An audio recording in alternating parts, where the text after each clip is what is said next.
The tale of the silent messenger. What if the key to wisdom lay in the hands of someone who never spoke a word? This is the story of Obesai, the village outcast, who carried a secret so powerful that it could change the fate of an entire kingdom. Long ago, in the heart of the Nzo kingdom, there was a young man named Obesai. He was different from the others, not because of his strength or intelligence, but because he never spoke. From the moment he was born, no sound had ever escaped his lips.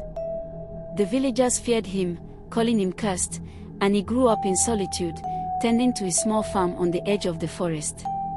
One evening, the kingdom fell into chaos. The sacred staff of the elders, a symbol of wisdom and justice, had been stolen. Without it, the council could not make decisions, and soon, arguments broke out among the chiefs.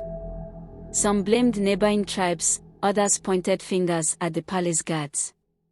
But no one had any answers. In the midst of the confusion, Obesai watched silently.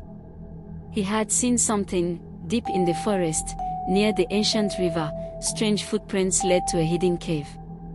He tried to tell the villagers, but they only laughed at him. The mute boy thinks he knows something. Huh? What could he possibly say? Frustrated but determined, Obesai decided to act. That night, guided only by the moonlight, he ventured into the forest alone. The air was thick with mystery, and the wind carried whispers of unseen spirits. As he reached the cave, he found an old woman sitting by a fire. Her eyes, sharp like a hawk's, locked onto him. "I was waiting for you, Obesai," she said, her voice raspy but firm.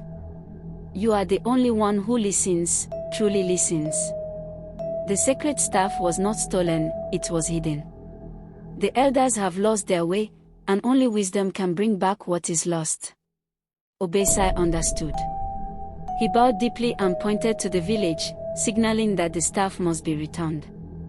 The old woman nodded and handed him a small wooden drum. "Play this at dawn, in the village square. They will understand." The next morning, as the sun rose, Obesai stood before the entire kingdom. He lifted the drum and struck it once. The sound was unlike any other. It carried the wisdom of ancestors, the cries of the earth, and the whispers of forgotten truths.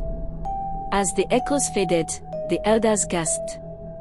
The sacred staff, buried beneath the old meeting ground, began to glow. Realizing their mistakes, they unearthed it and restored order to the kingdom. The villagers, ashamed of how they had treated Obesai, begged for his forgiveness. From that day on, Obesai was no longer an outcast. He became the kingdom's silent messenger, the one who spoke not with words, but with wisdom. Life lesson. True wisdom is not always found in loud voices or grand speeches, but in quiet observation and deep understanding. Sometimes, those we overlook hold the answers we seek. If you enjoyed this story and want to hear more captivating African folktales filled with wisdom and adventure, don't forget to like, subscribe, and turn on notifications. Let's keep the stories of our ancestors alive.